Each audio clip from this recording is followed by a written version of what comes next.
Welcome back, everybody, to Two Dudes Talking Motorcycles. My name is Gleb, and you can follow me on social media, mainly Instagram at GlebLabham. And I am Meech to the Beat. I'm Mitch. You can follow me. You can find Meech to the Beach on Instagram. And we also have our podcast Instagram that we kind of neglect, but we're going to get back into that. Yep, it's there somewhere. Yep. And that's at tdtmotorcycles. You can also shoot us an email at tdtmotorcycles@gmail.com. Like I said, we always love hearing your stories. And I think we had actually someone recently write to us from, Yeah. I think it was Australia somewhere. I remember sending you a screenshot. I remember that. But anyways, so as you can see, we're set up a little bit differently this time around. And that's because, one, we missed the last couple of episodes because our schedules just completely got thrown out of whack. I've been all over the place with work. Mitch, you were out of town for a weekend, then you got sick. Yep. So we couldn't record. And then I got really sick. That sucked. Last time we tried to record, I had an issue with my bike. My chain started like binding and stuff. So I was spending time trying to fix that. And so we didn't have time to record. And then this week is just all over the place for me. So we figured that this would be a good opportunity to try out a remote podcasting solution, because we've been trying to kind of play around with this for a minute now. And the idea behind this is that in the future, we want to have some more guests on the podcast. So we figured this would be a good opportunity to kind of try it out, work out some kinks, see how it works. Yeah. And we're using Zencaster if you are interested in what we're using. And the reason for that is because it's also a hosting platform. So it allows us to host the episodes on here in addition to connecting remote guests and stuff like that. So we'll see how it works. It was a bit of technical issues setting it up. But I think that was delayed more us by like 2 days. Yeah, but I think that was a lot more stuff on just our ends because they're either one mic or the other mic didn't want to properly connect to Chrome and stuff. Anyways, back to the actual podcast and back to the actual topic. So our main topic today is going to be a bike swap. So Mitch and I, we swapped bikes for a day ride, basically for a few hours to kind of see and feel how the different bikes act, because I mean we've been riding together for like 5 years now, pretty much over 5 years. Yeah. And between then and now we're both on our second bikes. You're on the Scrambler 1200 XE. I'm on my Tiger 900 Rally, but we've never actually ridden each other's bikes for more than like that 10 minutes, if that. Yeah. We rode from the coffee shop back to my house. And I think that was like a few years ago. Right close to like when I bought my Tiger. Yeah. So that was about like 3 years ago, but we never did like an actual extensive ride on each other's bikes. So we decided that would be a pretty fun thing to do. We took our bikes up Mirror Lake Highway because that's like a nice twisty road. We didn't do any off-roading just because neither one of us wants to drop the other person's bike riding off-road. So we're like, all right, we're just going to stick to on-road. And yeah, that's what we're going to talk about today. Yeah. And Gleb, what'd you think of my bike? I love your bike. I really like Yay. The big things I like about it is the looks are absolutely phenomenal. It's a beautiful looking bike with great colors. I love the way the exhaust swoops on the side. It's got that classic motorcycle look, but it also has got plenty of the modern amenities and stuff like my bike does, like my bike has, which is really nice to have. But it definitely felt a little bit different sitting up on one. It's not a fared bike like mine is, so there's a lot more wind going through it. There's a lot more at least on my legs and chest, but it's your little windscreen that you have kind of does a pretty good job of keeping the wind off my chest, which I thought was pretty nice. And your bike is a bit taller and it's a bit top heavy compared to mine. So that was like probably my biggest first thing that I noticed is when I got on that, I was like, okay, I need to like throw the weight a little bit more to get it off the kickstand and get into like a lower speed churn, just because it feels like it's a little heavier, especially up at the top versus now mine. You know the struggle, Gleb. Yeah, I do know the struggle a little bit. Yeah. And What I do like though is that it is very in addition to its looks, like it just sounds really good, and that parallel twin engine is so torquey, especially on the low end. Like it just gets off the line so quick. Yeah, Um, the first thing I noticed though is like how early I need to shift gears. I can't like rev it too high because I think your bike redlined at like 8,000 7,000 RPM or something or like that. this it starts at 7,000. The maximum on the gauge is 8,000. Yeah, okay. And mine, I think redlines at like 10,000 or 9,500 or something like that. So yeah, it's Yeah, pretty high up there. So I was like, oh yeah, I got to shift a lot sooner. But also like your bike in second gear will just chug along and has so much like it's such a big power band that I don't know, like it feels it's pretty similar. yeah, like when we were doing our California trip and we were doing that ride to that secret beach place. Yeah, um we were going down those steep hills a bit, right? And like I found out that depending how steep it was, I could just leave it in first or second gear and the bike would just like maintain itself and I wouldn't have to do yeah. anything except steer and balance. What was your first thing you noticed when you hopped on my bike? um I couldn't think of like a better term for it, but it felt like not sterile, but not as raw. It didn't like the wind, like what I'm Yeah, used to now. Like it wears me down. It's a lot more raw than like a yeah. fully fared bike, um, That that makes but sense. riding it, yeah. But so not sterile, but like I had a bubble around me and I wasn't used to it. Yeah. But I really liked it too. I mean, that bubble comes in really handy on really long stretches of straight high speed highways like we Yeah. experienced going to California last Oh, year all the way through Nevada and stuff like that. I was beat. I was beat Yeah, with all the I wind bet you and were a lot everything more hitting. tired than like either me or Emerson because our bikes are actually Yeah. fared and have a lot more wind protection. My bike has more Um, of like a cool factor than like yeah, a yeah. useful factor. So It's by far the better looking bike between the two. Like I like the looks of my Tiger, but it's nothing like really outstanding. And if me and you were both parked at like a coffee shop or a gas station, people yeah, would be looking at your bike over mine, unless they specifically know adventure bikes and they're like, yeah, oh yeah, that's pretty cool. But to someone who doesn't really ride motorcycles or doesn't know much about them, they're gonna look between the two bikes and you're like, oh, this Scrambler is your classic quintessential looking motorcycle. yeah. And Like like it looks like a yeah, it looks what you would picture a bike. Like if you're a kid and you hear a bike, that's what it looks like. yeah, and like it was actually really funny. Yesterday, uh, my girlfriend called me on the way home, and while we were talking on the phone, she's like, "Oh, there's a Triumph." Like she's starting to recognize like what bikes Oh, are. nice. Yeah, Um, and it's like, "Oh, do you know what kind it is?" And just trying to test her a little bit, and yeah. she was like, "No," and it's like, "What does it look like?" It's like it has angles.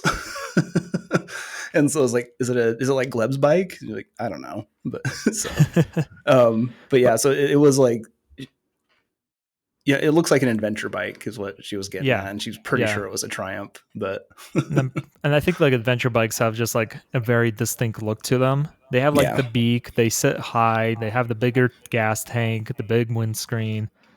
they're dirt Usually spaceships. if like a wide seat and Yeah. kind of like all of those different things. While yours just looks like it just looks Bonneville. like a pretty dirt bike almost Yeah. with Bonneville on like a or stilts. lifted up Bonneville because you got that long flat seat, you got the engine's nice and exposed, you got the even though it's a water cooled engine, you got the fins, like Hmm. the air cooled fins on it as well. So I guess it make it both air and water cooled, Yeah. which Yeah. No. but it has that like classic exposed like look. And I do understand what you're saying with it feeling like more raw. You feel the wind more, you feel the heat from the tailpipe a lot more just because it The runs headers and between everything. you Yeah. and the bike right there on the Yeah. side. And just the engine itself, because I think yours is decatted too, right? Yeah. Yeah. So you feel like that. It's the noise, it's the vibration, like just feel a little bit more on your bike. And because it's a parallel twin, it's a little bit more, it feels more like a muscle car versus mine feels like a Porsche Cayenne or something. Yeah, exactly. On that topic, what did you think of the seat on the Scrambler? The seat is probably my least favorite thing on that bike, and which surprised me because you've had that bike for what, like 4 years now. I got it in like December, or I got it in January of 21, I think. Yeah. Okay, so So like almost, almost 5 years. yeah. Yeah, and you would think by that And between the then and seat has now that not seat would get softened at broken all. in. No, it's like sitting on like a plank of Hmm. wood, and I was like, oh my god, why is this seat so hard? That was like Yeah. probably the only And negative I really have about your bike. well, and anybody who's listening too, like, you can sit on like a 4 or 5 year old Scrambler 1200 Yeah, and then go sit on a brand new one at a dealership. It's going to feel the exact same. Like, like I don't know what sort of like dwarven magic metal they they use in the cushioning there, but yeah, it does not loosen up. yeah. I don't know if it's like super hard foam or something like that because I feel like I've sat on like Street Twin, I've sat on like a Hmm. Bonneville 1200, and I've ridden a none of bunch of those. Triumphs, and none of them Yeah, suck for their like seats. most of them, the seat feels like a little plush, a little softer, but the Scrambler, especially yours, just feels like there's like something in the middle, almost like not compressing the foam in. Yeah, well, it's weird, right? Like the only like seat I would say like are on like naked bikes, like the Street Triple and whatnot. Like Yeah, those seats are harder a little bit. yeah, yeah, It has like that consistency to it, but it's a big cushy Bonneville style seat, a classic yeah. seat, banana seat, So and yeah, I don't know why. I don't know why yeah, Triumph like doesn't put on like the softer seats. it's really strange that it's so hard, even though Yeah. you've had the bike for so long and you think it would be broken in. Um, but I didn't mess around with any of your riding modes to see the difference, but I did play around with your like TFT a little bit, and I do like Mm. how Triumph kept the classic looking round like Yeah. instrument cluster, but at least that like it looks round, but it is a fully digital screen and TFT, and it's got Yeah, like but it looks the analog. Yeah. yeah, it has the analog look to it and stuff, but And it's got that's the an little option. section at the. Oh, really? Okay. Yeah, so I can have like a more modern style, so it shows like your speed and rev range a little bit better, like on that circle. But like, I just think the analog looking aesthetic just fits the bike so much better, Oh personally. yeah, I do Yeah. agree. I do think So it looks really good, but I still like how you have like the little bottom portion of the screen where you can show different parameters like your fuel consumption or your odometer or trip meter, and then you have like the what's it called? You have the like the Bluetooth module installed on your bike, right? So I could see yeah, like music navigation and things like that. And I was like, well, I didn't have my phone connected to it, so I didn't play around with that. But I'm like, right. Yeah. oh, okay, that's pretty cool. And that's something that's available for my bike, but I just don't have it because the Rally didn't come with it. The I Rally actually need Pro to does. pair my phone to my bike again. I keep forgetting to do that because I have to like answer on the headset Yeah, for phone calls or music. I have to skip. So I'm like, why don't I just connect it to the Bluetooth on the bike because it'll yeah, and I work. could So see how that could be convenient, but that's not really like anything to do with your bike because most bikes have that now. And like I yeah, said, I could get that option for my bike too. yeah.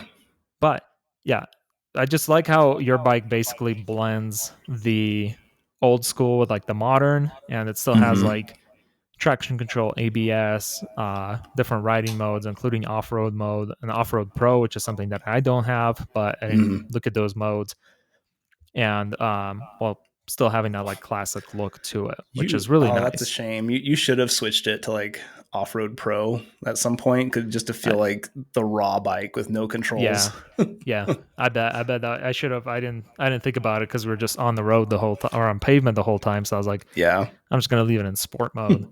But I remember like cruising up the canyons and stuff like that. I remember mentioning to you while we were riding that I didn't think it was like as flickable as my bike because it does It's have heavy. like a little bit more weight, especially weight up top. So I feel like I just had to like give it a little bit more effort to kind of get it to sway side to side a little bit, or at least more Yeah. effort than I would on my bike. Yeah. I'm not going to type. It's too picking up on the mic. But I was going to look up the weight. I think if I remember, it was like the Scrambler wet weight was like 506 or like it was barely over 500. I think last time I looked. Yeah. It's not Yeah. like So too much heavier than my bike because my bike's probably with all the stuff that I have on it, it's probably around like 500, like probably like 510, 500, yeah, um, but with mine being 5 pounds more and stuff top like heavy, that. I guess. Yeah. But Yeah. I yeah, think that's where the difference is more felt. Like, I think our bikes are pretty close in weight, but it's the fact that more of your weight is up high that it feels like yeah, it feels heavier without maybe without being actually like that much heavier than mine. yeah. And like with your bike is super flickable. Yeah. I like I knew the like the not scrambler, the Tigers were really good like nimble bikes. Hmm. Just based on reviews and what people say about it. But like when I was on yours, I was like, this thing is like a massive bike, but this thing just handles like my old Rebel Exactly. almost. Like it's Yeah. just so flickable. Yep. Yeah, it's I've gotten so used to it that even at like lower speeds, I feel like I could have really good control of it. Like if I were Mm-hmm. to go off road on your bike, I feel like I would be struggling a little bit more just because one, I'm not used to where your weight is and the way the weight is distributed on your bike versus my bike, but because it's also top or heavier up top, I think it would be a little bit harder to maneuver, especially at lower speeds or in like slower or more technical Yeah. sections. But I feel like that's something that you just get used to over Well, that time makes me after riding feel the a bike lot for a better about while. my off-roading skills right now. So But no, it definitely felt like a little bit heavy, but not in a bad way. And that engine is just so torquey, especially down low. It was really fun to kind of um, let it kind of like let the RPMs kind of die down a little bit and just open up the throttle, and you just feel the whole bike just kind of yeah. take off, just wants to go. Where you drop a gear and leave it a little bit higher rev range, and you can kind of feel it like it's got so much to give. Yeah, And especially down low. it was really nice, like getting off the line and starting off and like just you're rolling slowly in second gear and then you decide to just open up the throttle and the bike just vroom, it just Yeah. takes off, which is Yeah. on my bike like I have that feeling too, but I have to rev it up a lot higher for it to I kind of did have to get experience used that. to that. Is like get that rev until the point where I hit that friction zone. Where with mine, I can Yeah. just like apply like just a tiny bit of pressure to the throttle, and I get revs. Yeah, and you're just already like cruising along, Yeah, it's which like so on mine, low. especially like when I'm riding my bike off road, I notice like, I got to keep up those RPMs a little bit higher, especially when like going Yeah, uphill and stuff because so it doesn't die on me. And yeah, it's not a tractor motor kind of like yeah, yours is. And it helps that yours is a twin, and I think those are generally or a parallel twin, and I think those are generally supposed to be a little bit torquier on the low end and stuff, which is why a lot of like off-road bikes, especially like you have the Tenere, you have like the KTM's and stuff, they all use parallel twins. And I mean, it makes sense. yeah. No, for sure. No, I get it. But like what I really liked with your bike though, because yeah, like my bike's really nice for like that download torque and power. But like you said, right, like I have to shift a little sooner. Yeah. And your guy, you and Emerson's bikes are faster, like at speeds than mine. Like mine can keep up for the most part, but I'm not going to be Yeah. winning. It's not, it's a jack of all trades, it seems, Yeah. master of none, you know. Um, but your bike, man, those gears are so smooth. Like Yeah. I found myself shifting less than on my bike, which was nice. Um, yeah, it's I do just like how on my bike, especially if I'm like in a higher gear and I let the speed kind of like fall off a little bit, I can really like rev it up to like that 7 or 8,000 RPM to kind of really just kind of like just yeah, stretch it out. And that's yeah, why I was it's like really comparing it nice. like yours feels like a low crawling like Bronco with four Uh, wheel drive, and you can like, let me change it into a four wheel low, and it'll just chug along at like high RPM but low speed, or like yeah, just kind of like how a SUV with a low range gearbox. It's just kind of like all that torque. You can kind of just get it going super easy, and it just kind of wants to go and tractor yeah, along. Well, on mine, I feel like it's more like not maybe not quite a Porsche Cayenne, but more of like a high end, sportier SUV that can still go off road and probably do just fine because I've taken it off road plenty of times. But it's kind of got that little uh, higher revving engine, so you can kind of like feel like it feels like a little bit more of sportier on, especially on the road. Yeah. Yeah, no, I get you. But yeah, your bike, man, was it was so smooth. I also didn't mess with like the riding modes. Because yeah, we were on pavement. Do Yeah. you leave yours in sport or are you on Yeah, road? usually it's pretty much in sport, like 90% Yeah, of the time. I think the only same. times I switch it out of sport is, well, obviously when I go off-roading, I'll put it in off-road mode. Yeah, But if we're doing just like a long trip on the highway and stuff, like yeah. to Let's get to switch a to road. destination, sometimes I'll put it in road mode just because I'm like, I don't really notice that much of a difference between like road and sport mode on mine. Maybe I like a little bit notice. higher like throttle response and stuff, but like it's so hard to notice that I'm just like, is this even like doing much? I think it does change up like the traction control and the ABS a little bit on the sport mode, Yeah, but I personally like, I don't think I pushed the bike enough on the road to tell what the difference is. yeah. No, and that's a part of it. But like the only times I ever really switch, it's usually in sport mode. But I do notice that there is like a not a lag, but like in the like in just like the intensity of the response of the bike Yeah, in sport mode versus road. Like it seems more mellow slightly yeah, for road mode, whereas like sport mode, it's like more responsive. yeah. And I have noticed, I've tested this out a little bit. I've noticed my fuel range drops more in sport mode. So, Well, that makes sense because it's probably yeah, like you said, probably a faster or earlier like throttle response. It kind of just responds more instantaneously versus having like a more smooth application. And then yeah, like the rain mode probably dulls that down even more, where so you don't like accidentally lose traction on the back wheel while riding on the wet surface. yeah. I do see what you mean about like the size of your TFT and like the use of space on it. Hmm.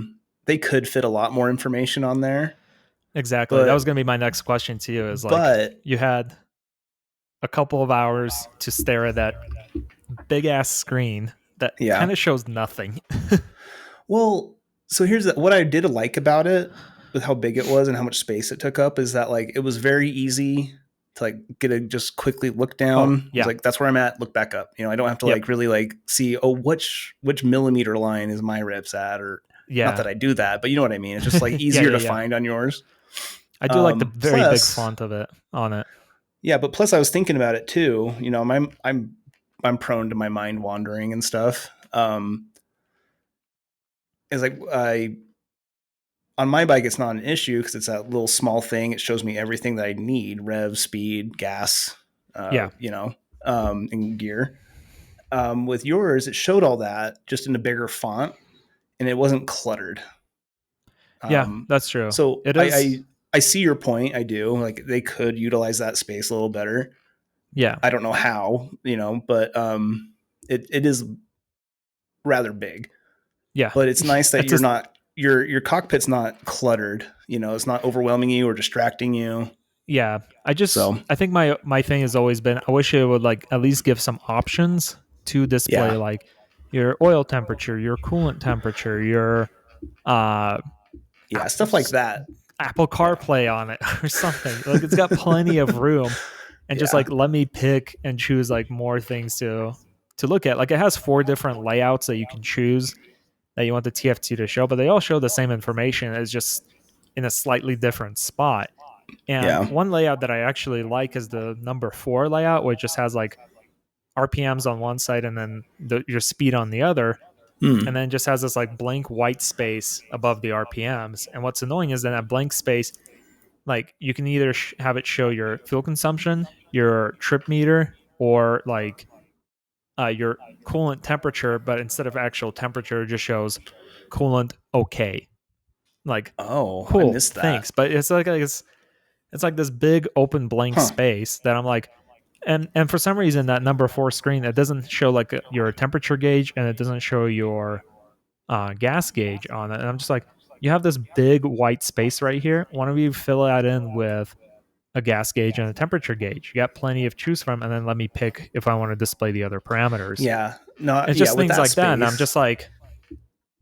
just utilize some of the empty space that you have a little bit more, and let Yeah. the rider pick what kind of what things you want them to see. Yeah, Like, especially on a let screen that big. exactly, yeah. Yeah. And we've seen like plenty of other motorcycles with like larger TFTs and stuff. Me and you, we've ridden BMWs, we've ridden Ducatis and stuff like that. And on some of those bikes, you can display like pretty much every parameter that you need to Yeah. know.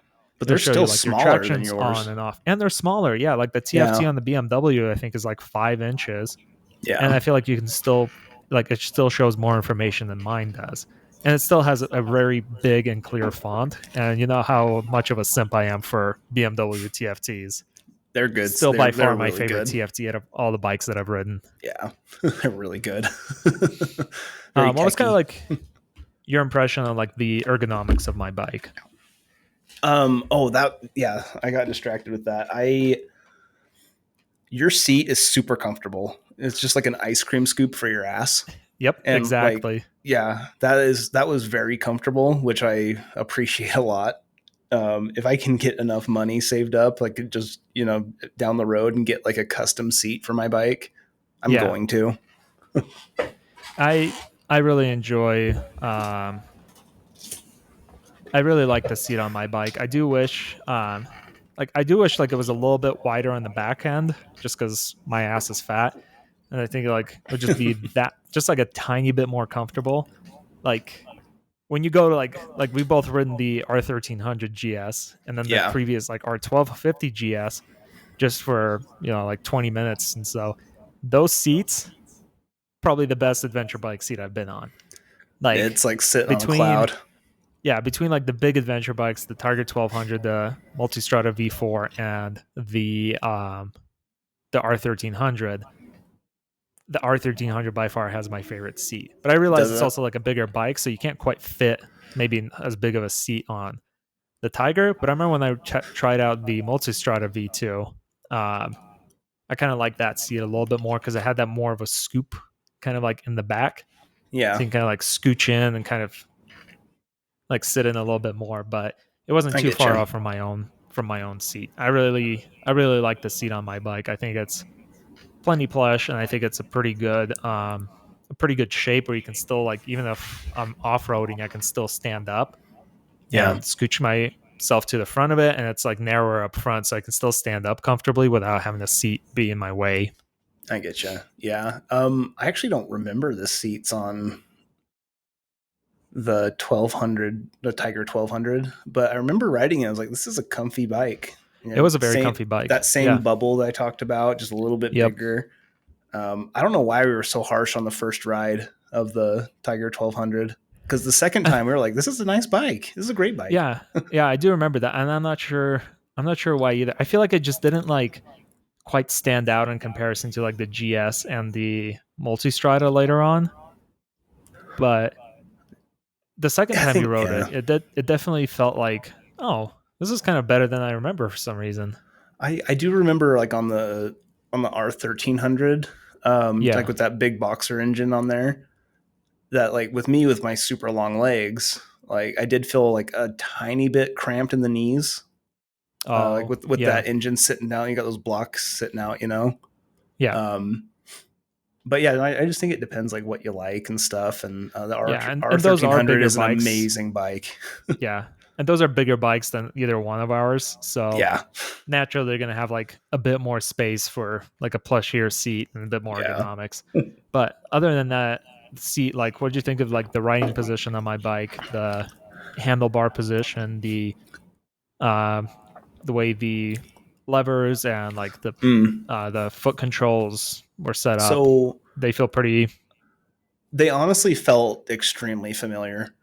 okay. Yeah. Like I honestly think like the Tiger 900 and like the Scrambler 1200, like we have the same suspension. Well, on the Yep. front, Yeah, same you suspension have in a the front. mono rear. Yep, monoshock in the Yeah, rear. And I mean, I think without like with just riding on pavement like we were, I didn't notice too much of a difference in like yeah. I'm sure how if the I went off suspension felt and roading stuff. on your Yeah. bike, having that big gas tank and bubbles and not being able to see directly below me would throw me off. Yeah. That's why um, you're supposed to look forward. yeah, but if you're going slow, like you got to navigate some, or if you still got to navigate some obstacles and stuff. Yeah.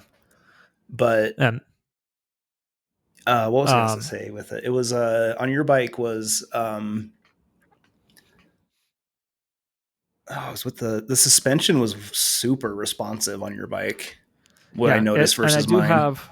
I do have my preload like set up pretty much to maximum on both and Same. back because I'm heavier, and I also have my compression and rebound pretty much maxed on the front because since we've been doing more off roading, I kind of just left it on that versus like so I don't have to keep messing around with it.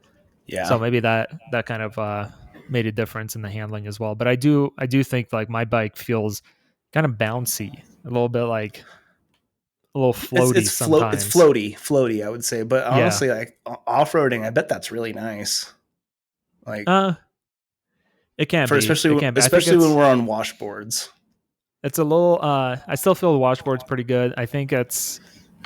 I feel like I wouldn't mind it if it was just like a little bit stiffer just because I'm already like a heavier person and especially like packed down with like luggage and stuff. I don't want her Yeah. bottoming out on just Yeah. like smaller bumps.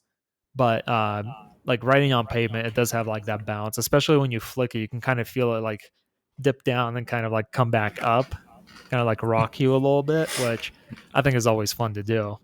Yeah. No, for yeah, I get you with that. But I liked the feeling of your bike, like with how Yeah. responsive your suspension was. It was where my bike, it just feels like it has more weight in the suspension. Yeah. Just Yeah. so just And by the natural weight of the bike. yeah. And that's in the initially the big reason why I picked the Tiger 900 over like the Africa Twin that was like trying out at the same time. That was deciding Yeah. between the two because the Africa Twin felt kind of like more like your bike, where it's like, okay, it's got a little bit more weight up top. You kind of really have to like push it to get it to go where you want it to go Yeah. versus Also the remember Tiger where when you rode the Africa Twin, the preload wasn't set for you. It was the that's factory. true. Yeah. Yeah. Yeah. It was factory preload, Because but it was, you saw a difference in your bike when you reset your preload, right? To for maxed out your preload. I think so. I feel like I'm not like that perceptive enough to Hmm. feel like a night and day difference, but I'm sure it's helping. Because what At I've least that's what I keep noticed, telling myself. yeah, not to go off topic, but like what I've noticed with my bike since we set my preload like on the rear, Yeah. um, that like I even though it's maxed out and not quite enough for me because I'm also like I'm not like a bigger person, but I'm just tall. Like it's got a lot of Yeah. mass, you know, just vertically. um, is that once we set that, I'm finding myself like able to lean further in speeds. Like I'm going to be more like responsive in my leans and stuff. Okay. Um, and I noticed a big difference off roading from when it wasn't set.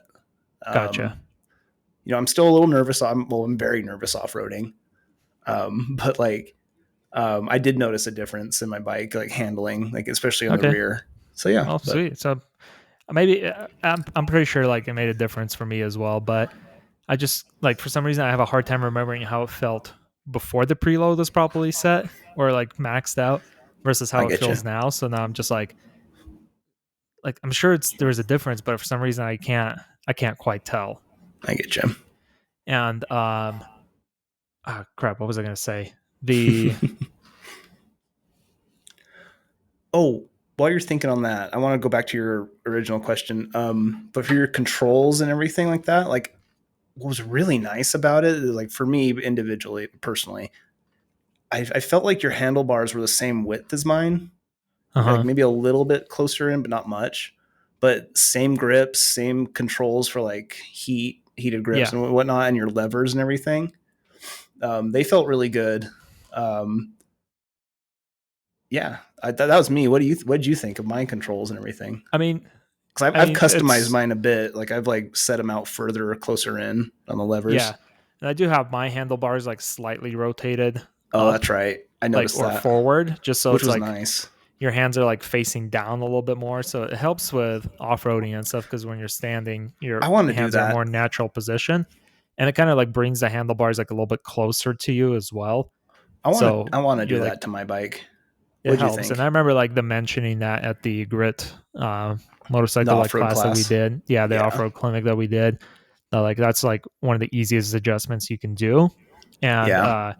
The only other things I made adjustments to was like the clutch lever. Mine's like I liked mine to have like a very close pull. Like I basically Yeah, want my friction zone, and it was a little bit further than I would have liked when we went on our ride, just because I think it was a mine little was. looser from. No, mine was because Oh, when okay. we swapped back, I was like, oh, this is a little further than I usually Mm, prefer. So, but beyond that, like, and then I think I adjusted the rear brake pedal a little bit to be a little bit more flush mm.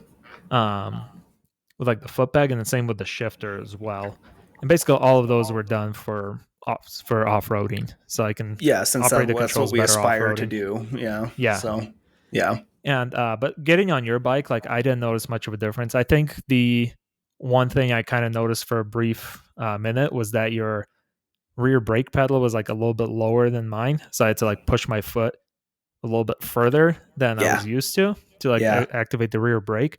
But beyond that, like everything felt fine. I didn't have any trouble finding your friction zone. I didn't have any trouble like getting my foot under the shift lever to like upshift or anything like that. So I was like, oh yeah, this feels pretty similar. And then like the handlebar controls and all that is pretty much the same as it is on my bike. Yeah.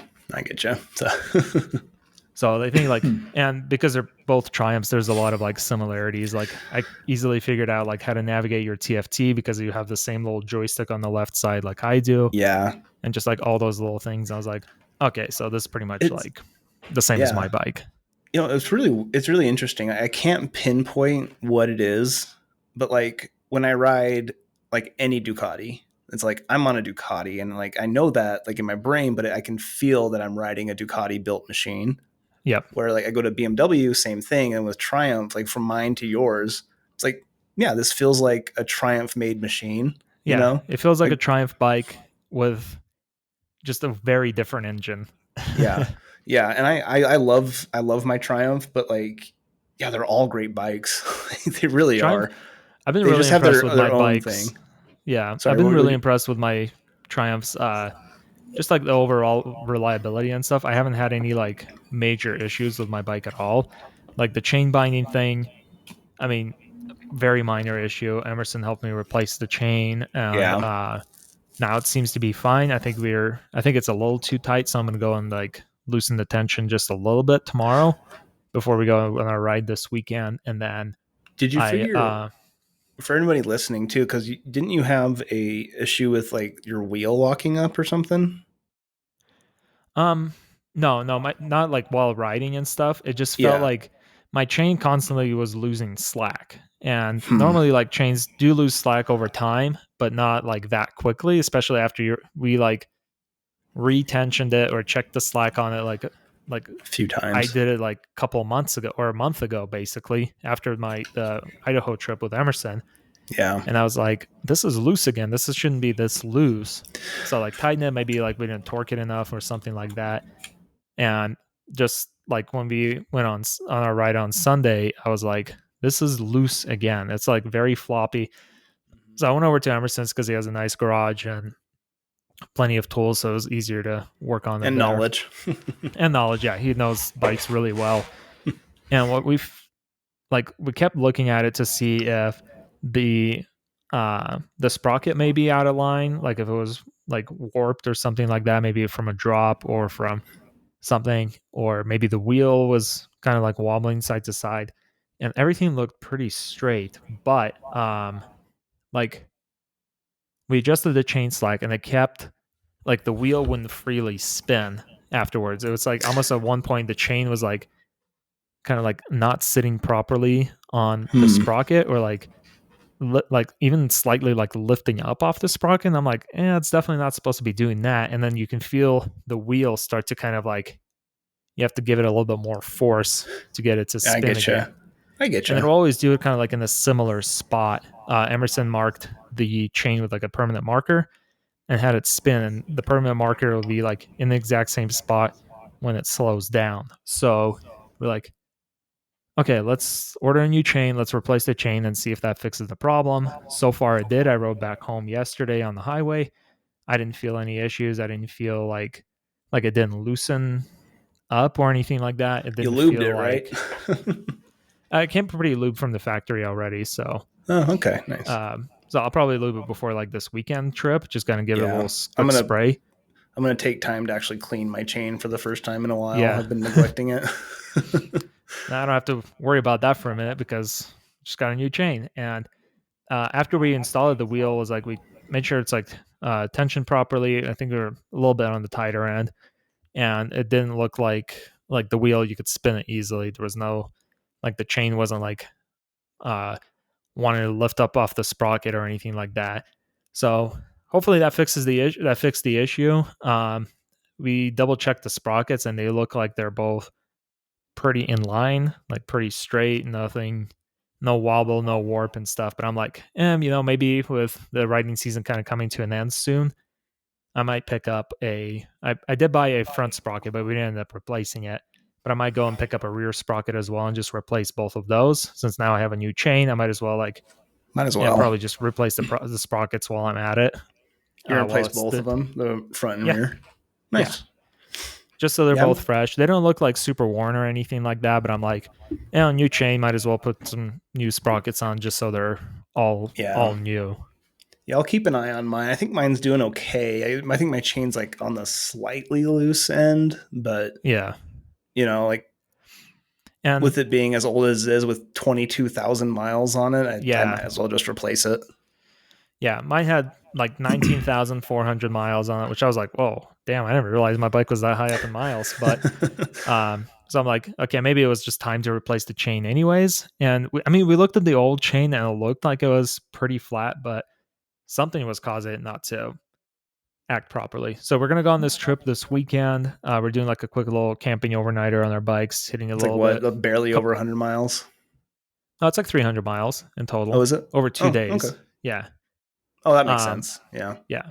But we're hitting like a couple of parts of like the Utah BDR that are up here up north, and kind of just doing a big old loop and camping. It's really beautiful up in the mountains right now because we have like the fall colors just Oh, absolutely shining everywhere, and yeah. it's phenomenal. So I'm really Well, like excited for it. But then this will give a good opportunity to kind of um, ride the bike with the new chain, and then we're gonna take a look at. I'm gonna take a look at it after I get back because I figure like after 300 miles of pavement and then dirt, um, it, if it's loosening up again or if it's doing the same thing, then I'm gonna guess it might be something with the sprockets or maybe like a wheel bearing. Those are some of the other suggestions Emerson threw out. So guess we'll just go from there. But for now, everything seems to be spinning how it should.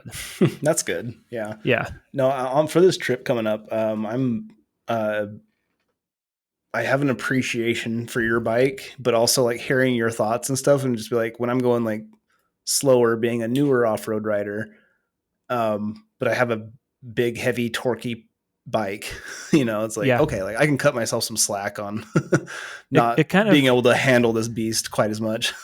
I think it kind of helps. I think the torque is really where your bike shines. Both yours and Emerson's. I think they have Yeah. uh, the torque just kicks in so much sooner that it feels like you can kind of just chug your bikes along while I'm over here. Just like I really got to keep up those revs so I don't kill it, especially like going up hills and stuff like that because it's a much higher revving Mm-hmm. engine, that 3 cylinder. I know they said like the T-plane crank on this current generation of Tiger is supposed to provide more low end torque and like the way they tune the engines, but I don't think it's still like as low end as a parallel twin. So with that, I remember um, way back when I rode. I think it was even before we were doing this podcast. I don't know if you were there or not, but like I rode like their Tiger 900 Sport or whatever, or 800 Sport, whatever it was. Okay. And I did notice that T plane difference. Like from my memory from so long ago of riding that Yeah. to this T plane that like the rallies and rally pros have. Yeah. And And I the was, GT, all pretty much all the Tiger 900s have it, and even the 850 Sport because does it's it? the same. It's the same engine, but they do have like the other Tiger, like 800 Sport, and I don't think that one does. Okay. Well, I just felt like again, this was years, so maybe But they could my be, memory's probably just off. But but it seemed they like could that be one was tuned to more like a little smoother. different. Yeah. Yeah, they could be tuned a little bit different, but all the Tiger 900s and the Tiger 850 have like that same Yeah. engine, so they should have, especially the GT and the Rally, because they're the same bike. One just has Yeah. road suspension and road tires versus off-road stuff, but the Yeah. engine is the exact same. So One thing I can um, say about your bike, like and that whole lineup, the like the 900 Rally GT or whatever, yeah, um, like that gruntiness to it, plus like the triple whine, is just it's pretty chef's nice. Yeah, chef's kiss, honestly. Like like I do just want like a slightly like louder exhaust for my bike, like one of those Aero exhausts that they have for it. Ooh, oh those yeah, sound amazing. I think Scorpion also makes one that sounds really really good for my bike. But also I'm like, how much more money do I want to put into this bike? Because now I'm kind of seeing like some of the limitations, like when it comes to off-roading. And like I was talking to you on my ride, like on our ride, I was like, it'd be nice if I could like adjust the level of traction control I have. It'd be nice if I can adjust like the engine braking, how much interference, kind of like Emerson could do on this KTM, and how you can do on like the Ducati Desert X and a few yeah, of the other bikes. The new BMW F900 allows you to do that, and I'm like, I really want those kinds of features on my bike, and Triumph does not have it even on the current 2025 model year. So I'm yeah. like, I do want like a louder exhaust for my bike. I do want to maybe buy the quick shifter, but at the same time, I'm like, do I want to put in more money into this if I'm kind of considering maybe like upgrading to a more kind of like a more Is off-roady, more customizable okay. bike I in the near future. Yeah. No, I get that. After riding your bike, um, and having mine for so long, and I've said it 100 times, like this is a forever bike for me. Like Yeah, especially as it's going to start climbing up in miles. Like yeah, I want to get a proper adventure bike to go easy on my scrambler, or turn it into like a nice little like cozy road bike. yeah, Like um, just to treat it nice as long as I can. And then when that bike dies, it's like it's going to take up space somewhere. Like I want to keep yeah. that bike, And honestly, it probably um, won't die as long as you yeah. keep up with regular maintenance and replace like some of the big ticket items later on. Well, and honestly, I like mean, even if I have a total blowout on the engine, right? Like a new yeah, engine and install is probably going to be cheaper than like a new scrambler. yeah, That maybe, yeah, maybe, but considering like what's on my model year to like how yeah, and I'm going to call Triumph out. They've cheapened the scrambler. yeah. You I know, think we've talked about on one of the episodes where yeah, like kind of go into really different good. Yeah, suspension and different like brakes and stuff. Kind of like, it's not. Yeah. Well, and like, so I feel like the 2019, I think they ended my lineup in 2023 or something like that. yeah, sounds about right. Yeah. I just have more like, there's just more good stuff on my bike, and I got it for such a good price and I love it to Yeah, death. And like, I that's wouldn't true. buy it personally. I would not buy for the kind of riding we do, I would not buy a new scrambler Yeah, like the lineup they have now. yeah, and I think, That's just and their I'm, business model now. I get it, but yeah, and it's funny because I'm feeling like a little bit opposite because now I have like an adventure bike, but now I also want like a more classic looking street bike, like the T120 or I want a the Speed T120 so Twin, bad.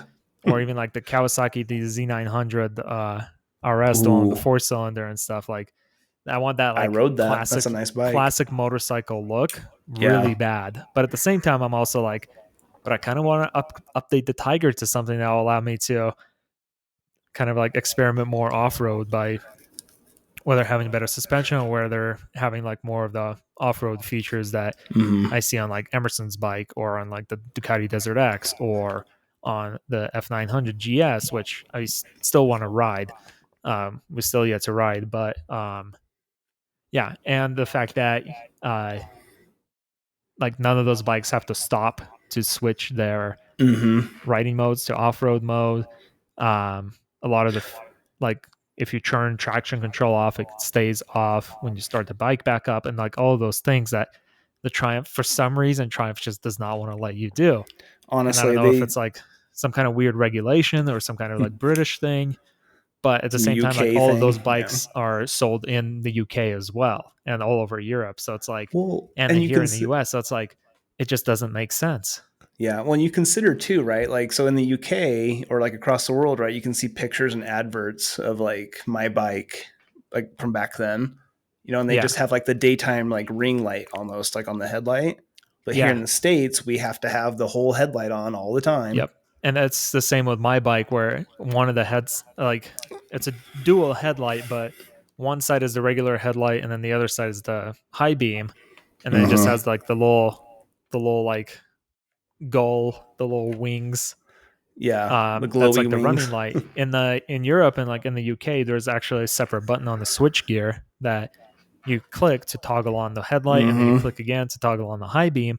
But in the US that button's missing because I think it's got to be like a US regulation where there's got to be like a certain amount of light shining Yeah. as like part of the daytime running light. Yeah. Um that There's always the a, little light strip on the Tiger doesn't do. Because on the yeah. Ducati on the Desert X, you can have just the running lights on. You can just have the two circles on without having Well, the those are full bright as headlight. hell too. Yeah, so I think it's Yeah. like a brightness thing. So just like one I of don't those know. things. Like it's Yeah. not a We'll big have to deal, but look it into just that. looks prettier without having like the one eye. It looks like it's Well, just like winking at you with the one yeah. headlight on. Yeah. Well, and like with my point to that was like, right. So it's like if they have to send bikes over to be ready for US reg, or I don't know if that gets set up like when they get delivered to the dealership. Yeah. Um, but it just seems like that's something they could adjust for, like, or, Yeah, um, it would be nice. Maybe that's something to look at. I'm gonna look into for the next episode to see why that's the case, at least here in the yeah. US or with Triumph specifically. But we see it on like some other bikes too. Like a lot of bikes, especially that have like dual headlights, it's always like one headlight on and the other one's the high beam. Yeah. So I think it's got to be some kind of regulation where you have to have like a certain intensity of light Of on lumens at or all times something. on like a bike. Yeah. And I don't know if it's the same for cars because on cars most cars I feel like you can fully turn off the lights, even like the Yeah. daytime running lights, which is Yeah. kind of funny because I think in Europe it's almost like the opposite because I think in Europe like by law and probably in some states here too, like cars have to have daylight running light. Like Yeah. I'd be fine with that, but I don't have to have my headlights on all the time. yeah, Like, so it's got to be like, like a brightness thing. yeah. And it's weird because like the British models and the UK or I think the British models, and I don't think the European models, like they all have the extra switch gear, so you can Mm-hmm. toggle the actual headlight on and off, which we cannot do here. Yeah. So Well, the yeah, light I stuff, don't know. that's all And nitpicky, but like, yeah, but like, I don't see why Triumph is so settled on not removing like the lock to switch to off road or back to road unless you're yeah, completely stopped, but you can switch back and forth. from Um, like sport and rain and road. yeah. And my guess is it just has something to do with like fully turning off like ABS and like making the traction control that much different versus like the road modes, which still leave a lot of those things on Other and probably manufacturers figured it similar, out. but like everyone else can do They it. figured it out. Yeah. Yeah. So So I don't know why Triumph get. I would at least settle for like going under like 25 miles an hour to switch between modes because most of the time when you're transitioning from dirt to pavement you probably well, are you're going going less than slow that. anyway. Like you're not Yeah, going to switch to off road at like, 50 60 miles an miles an hour. hour. Yeah, Yeah. Like you're not going exactly. to do so that. So so it just doesn't make sense. And no, that's kind of like what got me thinking like maybe I do want like a different adventure bike just so I can have some of those features. I And would love if I had the funds for it because I'm going to keep my bike forever. I love that thing to death, and I think you can see why a little bit now, or at least understand it. yeah, um, but I'm going to keep that. But I would love to either get like a Norden 901 or just a standard Desert X, especially yeah, that one that I saw at Harrison Eurosports with the custom yeah, that like one looked, rally race yeah, oh, so beautiful. like The right mismatched now if color on the I headlights.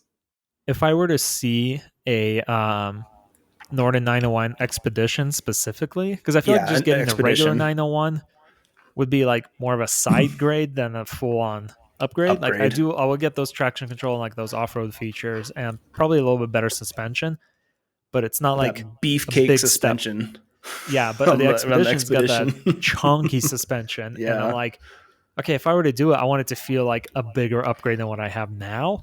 Mm. and that would be a bigger jump. If I saw an expedition like a used one pop up for around like 10 or 11,000, I might bite the bullet and snag it, You're probably depending on what shopping year on it the is. If outskirts it's for that.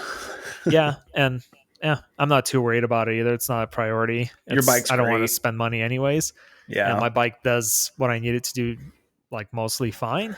But it's going to be one of those like, oh, that's a really good deal. I should go look at that and No, actually yeah, give it a like ride and especially try like it. having the bikes paid off, right? And like so Oh, like it's so it's nice. funny.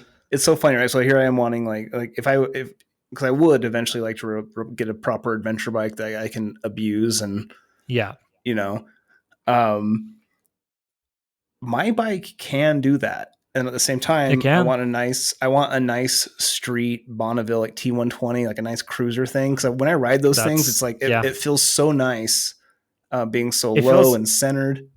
it feels But very nice to ride a street bike on the street yeah, yeah, versus and like like it's like having a sports car versus a like a crossover and SUV. yeah, Like, can a crossover, even like a sporty crossover, drive fun and fast on the road? Sure, but it's not going to yeah, be as fun and fast as like a Porsche or like right, a yeah, Miata or something yeah, that's like strictly for the road. yeah. Well, and And like that's that's kind of and how it feels yeah, with bikes. and that's the funny thing with mine specifically. It's like I have an adventure bike, also a Bonneville in one bike. Yeah. It's a Bonneville engine, Bonneville tank. You know, Yep. so I have both my needs met, but they're not. Like I said, it's a jack of all trades, master of none. And Yeah. yeah, I don't know. So, but I love my bike. I want a proper adventure bike, and I want a proper street bike plus my scrambler. I'm just a needy little. Need a little Mitch. Yep, needy little Mitch. I mean, yeah, if I had a garage right now, I probably would have bought another motorcycle by this point. I just don't really have anywhere to put it. I can keep it at my parents' house, but I'm like, I don't really want to. I'd rather have it like Yeah, close. But I also have a car payment right now, so I'm just like, I don't want to have two big ticket items like yeah, paying that I'm paying loans on yeah. It at the sucked same having a time. bike payment and a car payment. Yeah, which is kind of funny because like I could probably find like a used Bonneville like T120, like a 2015 or a 2014 one, like a like a Yeah. 10-year-old or like even a 7-year-old bike, probably for like 6 or 7 thousand at this Well, and point. for the And non-Utah people, like I'll for fun just go browse like our KSL.com. It's like our local like news/classified site. yeah, And what there's a ton just of to add to that, like the Bonnevilles, like you don't see a ton of them. Like people I don't know. just I see keep a pretty them. good bid on them. I see like a handful. Like people are getting, but I don't see like pages worth versus like The thing I if I think don't is, set any if I don't set any filters yeah, on this website, right? It's just Harley, Harley, Harley, Yamaha, Honda, yeah, Honda, it's true. Harley, There's a Harley, ton of Harley. Harleys. Yep. And then Um, just all these brands, and then like I don't see I only see a handful of like uh T120s. yeah, but I think the nice thing about the Bonneville, like the T120 and T100, is it stayed pretty much the same for the past like 10 years. Ever since Yeah, they switched from like a carbureted engine to like fuel injection, which I think happened in like 2014, I want to say. something like that. Um, 20, yeah. it 2012, 2014, somewhere around there. It's been pretty much the same bike. I think they just like swapped some of the components out, maybe added like traction Some control and cruise made control some and minor like changes to the engines. things like Yeah. that. But overall, like it's a very similar bike. And that's not a Mm. bike I would take on like a super long ride. So No, that's a I'm city fine if it doesn't bike. have like cruise control and things like that. But riding it's one of those around town would be really sweet. Yeah. I Well, actually just unrelated. I do need to find this YouTube channel again. This guy rode his T120 from New York City to California and then up California and like back down or I across think I the remember northern like state. hearing You about know, that. I was Yeah. like, man, he did that on a T120. And I remember we went to um, a Capitol Reef. Like we were Yeah. heading back, and there was like that guy on like that R9T Yep. that he had loaded up, and he had like a really far like Eastern state plate on it. Yeah. So So you can pretty much tour on any bike. yeah, It's no, he just totally. some are a little bit. My How boss much are at you work, willing to tolerate?